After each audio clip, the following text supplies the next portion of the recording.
જાહેર પરીક્ષાઓમાં ગેરરીતિઓ અટકાવવા માટેનું સુધારા વિધેયક 2026 સંસદમાં વડાપ્રધાન શ્રી નરેન્દ્રભાઈ મોદીના નેતૃત્વમાં પસાર થયું છે.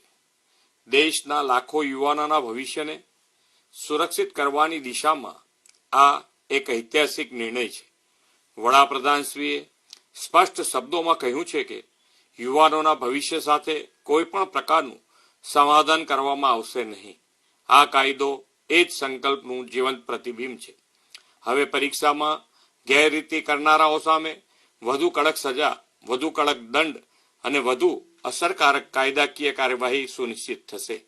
કેન્દ્ર સરકારે પારદર્શક, નિષ્પક્ષ અને વિશ્વસનીય પરીક્ષા વ્યવસ્થા માટેનું મજબૂત કાનૂની માળખું તૈયાર કર્યું છે.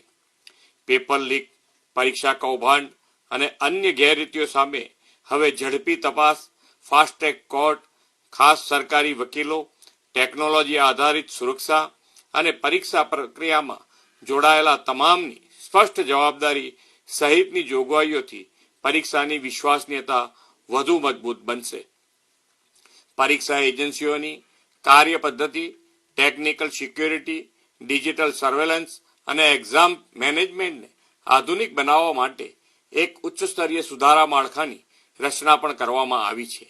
એ જ દર્શાવે છે કે શ્રી મોદી સાહેબે ભવિષ્યમાં આવી ઘટના ફરીથી ન ઘટે તેના માટે પૂરતી વ્યવસ્થાઓ સુનિશ્ચિત કરી છે. વિકસિત ભારત 2047ના અમૃતકાળમાં દેશને શ્રેષ્ઠ માનવ સંસાધન આપવું હોય તો ભરતી પ્રક્રિયાની પવિત્રતા જાળવવી અનિવાર્ય છે. જ્યારે પરીક્ષા નિષ્પક્ષ થશે ત્યારે પ્રતિભાને યોગ્ય અવસર મળશે અને દેશની માનવ મૂડી વધુ મજબૂત થશે. આદરણીય વડાપ્રધાન શ્રી નરેન્દ્રભાઈ મોદી યુવાનોને આવતીકાલના નવા ભારતના નિર્માતા કહે છે અને આજના આ ઐતિહાસિક નિર્ણયે ફરી એકવાર આ વાત સાબિત કરી દીધી છે.